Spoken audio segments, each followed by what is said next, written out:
Il y a un mois de ça, je t'avais demandé à savoir si tu avais des questions à me poser en ce qui concerne la Thaïlande ou ma vie personnelle ici à Bangkok. J'ai donc eu quelques questions auxquelles je vais répondre aujourd'hui, mais juste avant ça, je voulais juste te dire, toi qui n'as peut-être pas vu ce post, eh bien je t'invite à poser tes questions en commentaire, comme ça je pourrais peut-être refaire une vidéo dans le futur. Question de Edouard André. Est-ce que tu comptes finir tes jours en Thaïlande ou en France ou dans un autre pays?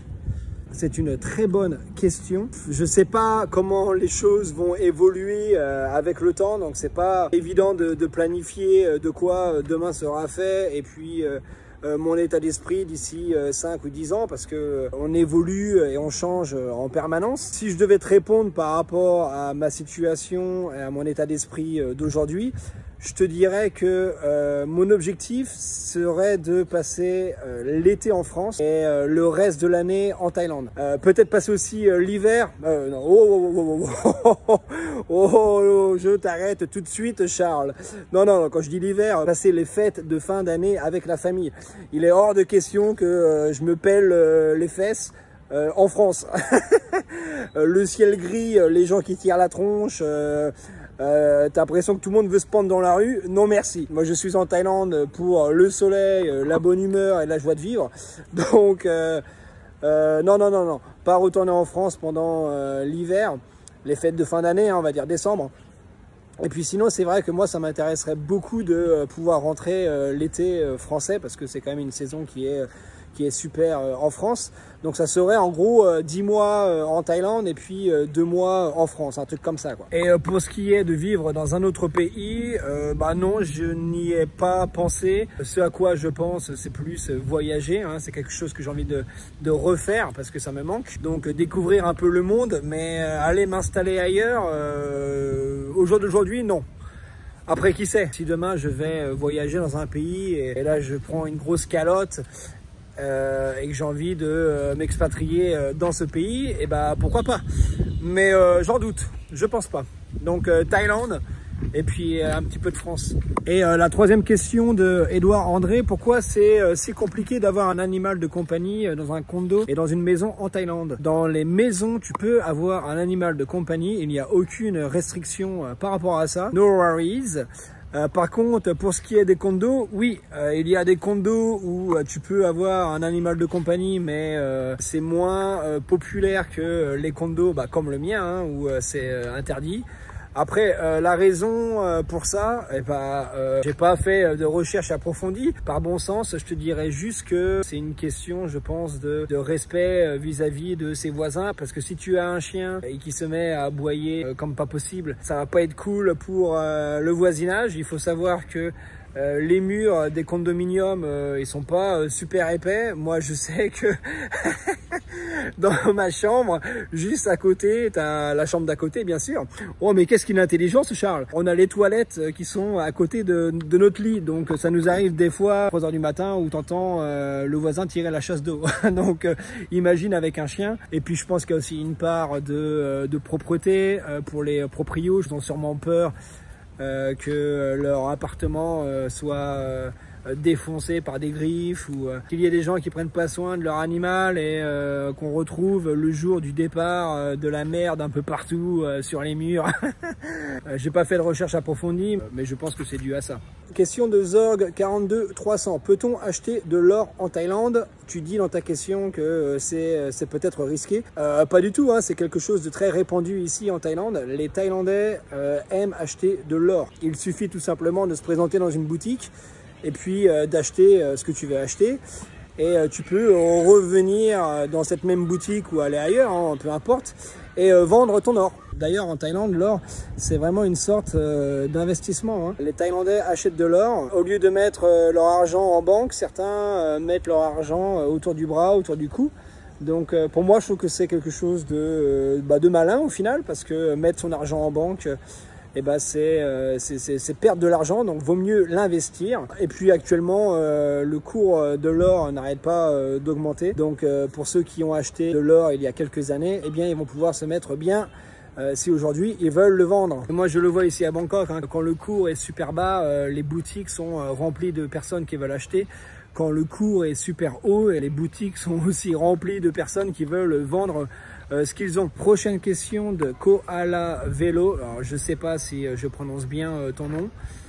Si ce n'est pas le cas, je m'en excuse. Qu'est-ce qui fait que tu as choisi la Thaïlande plutôt qu'un autre pays? C'est encore une bonne question. J'en avais parlé, je crois, dans une vidéo précédente, mais ça doit remonter à super longtemps.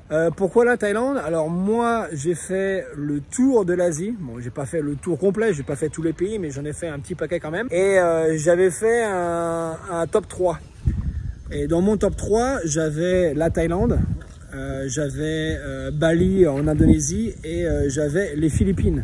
Alors si tu connais l'Asie, tu vas comprendre tout de suite quels sont mes intérêts, hein, parce que Bali, les Philippines et la Thaïlande, eh ben, c'est un peu le même délire, hein, c'est plage, soleil, vie pas chère et puis des jolies filles. Pourquoi la Thaïlande plus que les Philippines ou Bali? Alors on va commencer avec Bali.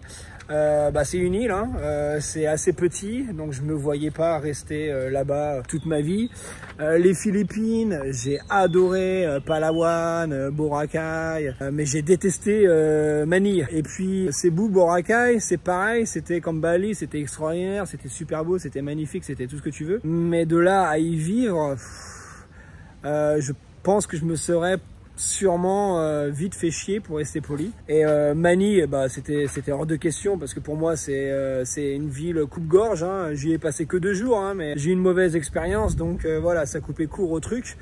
Et donc après la Thaïlande parce que dans un même pays tu as tout, hein. Bangkok, c'est la capitale, c'est une ville qui est extraordinaire. Tu peux après partir en vacances dans le sud, sur les îles. La bouffe est délicieuse. Et puis, quelque chose qui n'est pas des moindres, les filles sont super jolies. Pour moi, hein, c'est mon opinion personnelle. Je trouve les Thaïlandaises super jolies. À Bali, elles étaient jolies aussi. Aux Philippines, il y en avait quelques-unes, mais un peu moins. Donc voilà, Thaïlande, le climat, top. La bouffe, top. Les filles, top. Et puis ce que offre le pays, dans le nord un peu plus vert, un peu plus calme, dans le sud les îles, dans le centre Bangkok, la folie de la ville. Donc dans un même pays tu peux avoir différents lifestyles. Donc voilà pourquoi la Thaïlande. Thaïlande numéro 1. Oh, puis j'ai quand même oublié quelque chose de super important. Pourquoi la Thaïlande? Et aussi parce que le jour où je suis venu m'installer, j'avais une petite copine, donc ça m'a aussi poussé à venir en Thaïlande. Voilà, petite parenthèse, nous allons nous arrêter là. Question de Benevita, Bénédicte, ma copine, qui concerne Malik. Alors, lycée technique ou lycée généraliste? Donc là, il arrive en Matayombe 4, qui correspond à la seconde en France.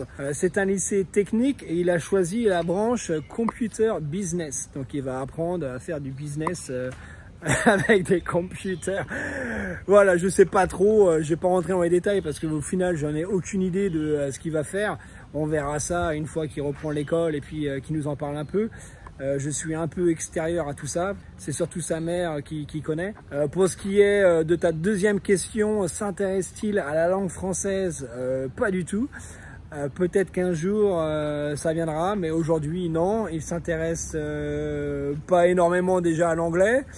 Donc là il est en pleine adolescence, donc c'est une période un peu délicate où il est plus concentré sur les amis, les jeux vidéo et sûrement les filles aussi. Et puis ta dernière question qui est dans quelle matière a-t-il de meilleures notes? Je lui ai demandé tout à l'heure, il m'a dit EPS et computer.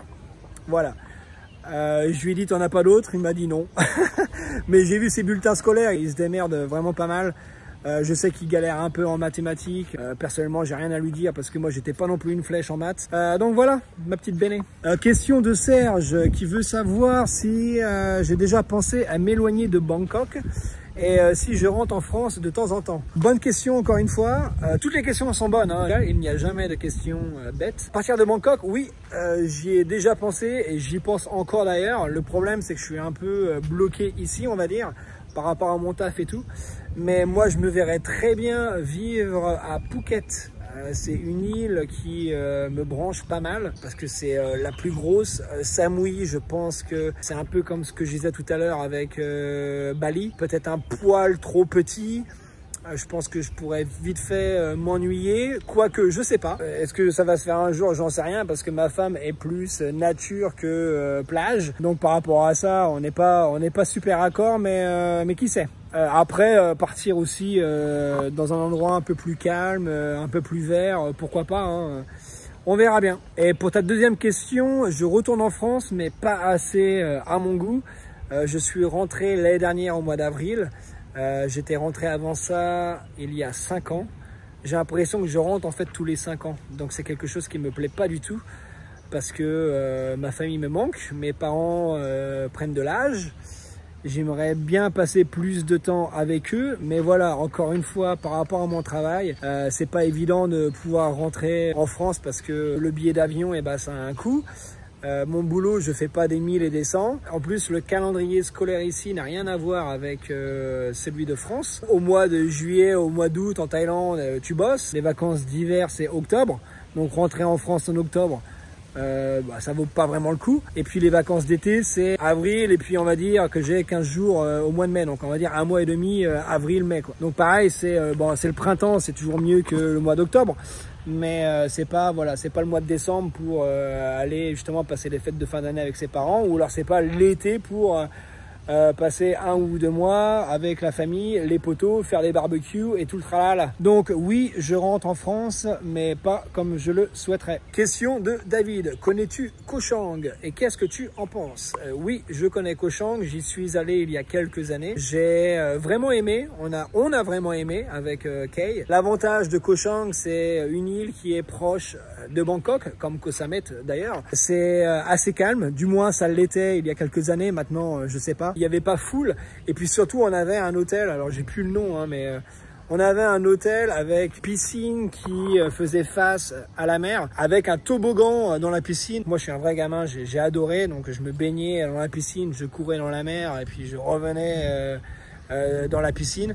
Donc c'était super, on a passé quelques jours super agréables, on a bien profité, c'était calme, c'était reposant. Donc Koh Chang, si tu es du côté de Bangkok et que tu cherches une île pas très loin, je recommande. Prochaine question, Florent, alors je vais la lire parce qu'elle est un peu longue. 32 ans, marre de la France. Ouais, je te comprends. C'est libre, sans enfant, 100K € en cash, Certec. Dans quel business m'orienter sans avoir de formation pour pouvoir vivre dans ton merveilleux pays? Alors, je ne suis pas un expert dans tout ce qui est business, hein, sinon je ne serais pas encore en train de bosser en tant que prof ici à Bangkok. Tu n'as pas dit si tu es déjà venu en Thaïlande.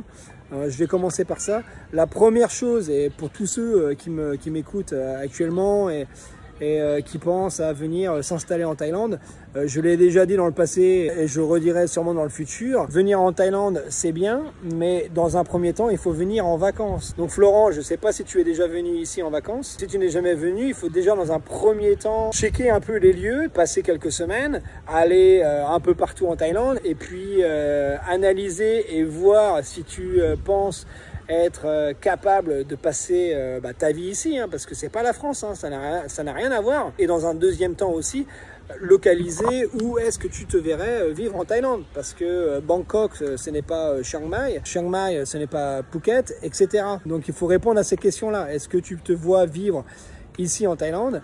Et si la réponse est oui, ou une fois que tu as choisi l'endroit où tu veux vivre, et là tu peux commencer à réfléchir à un business. Si tu es à Chiang Mai ou si tu es à Phuket, tu n'auras sûrement pas les mêmes idées de business. Ça va vraiment dépendre de ce qu'il y a aux alentours. Donc le mieux, voilà, c'est de venir et puis faire une étude de marché, hein, essayer de voir ce qui pourrait fonctionner ici ou là. Tu peux ouvrir ou reprendre un restaurant, une guest house, un hôtel, un bar, un salon de massage, un restaurant. Il y a plusieurs choses à faire. Il faudra aussi que tu vois au niveau visa, hein, parce que tu peux pas venir ici les mains dans les poches avec un visa touriste et puis commencer à ouvrir un business. Donc je peux pas te donner de réponse précise à ta question. Là je t'ai donné quelques idées de business que tu peux ouvrir. C'est facile à dire, après à faire, c'est une toute autre histoire. Et dernière question de Samy qui me demande si la location de Airbnb est légale en Thaïlande. Je ne suis pas un spécialiste de tout ce qui se passe ici en Thaïlande. De ce que je sais, le Airbnb dans un condominium n'est pas autorisé. Il y a d'ailleurs souvent des messages à la réception ou dans les ascenseurs qui disent bien qu'il est interdit de sous-louer un appartement, qu'il faut absolument avoir un contrat. Donc je sais que c'est interdit pour moins de 30 jours. Après, si tu restes pour une période plus longue, je pense que tu peux t'arranger avec le proprio et puis signer un contrat qui te permet de rester, mais si c'est pour une question de 1, 2 semaines, 3 semaines, dans les condominiums, c'est mort. Maintenant, pour ce qui est des maisons, je dirais que c'est exactement la même chose. J'ai regardé quand même vite fait un peu tout à l'heure sur internet. La loi dit que c'est interdit, mais ça n'a pas l'air d'être super clair. Donc si je peux te donner une opinion personnelle, moi je te dirais tout simplement d'éviter.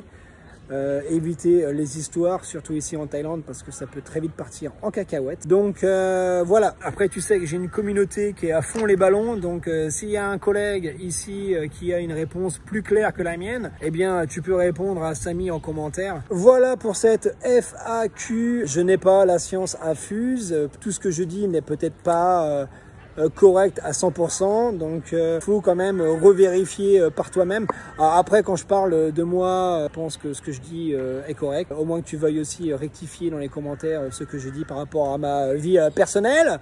non mais je plaisante, mais pour tout ce qui est des questions un peu techniques, si tu as des précisions, si tu as des idées, eh bien, mets tout ça en commentaire, comme ça peut aider les copains. N'oublie pas aussi de me poser des questions en commentaire, comme ça je pourrais refaire une FAQ numéro 2 d'ici quelques semaines. Si tu es encore là, c'est que tu es un bon.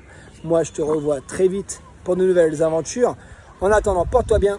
Ciao, poteau. Et n'oublie pas de t'abonner aussi. Hein.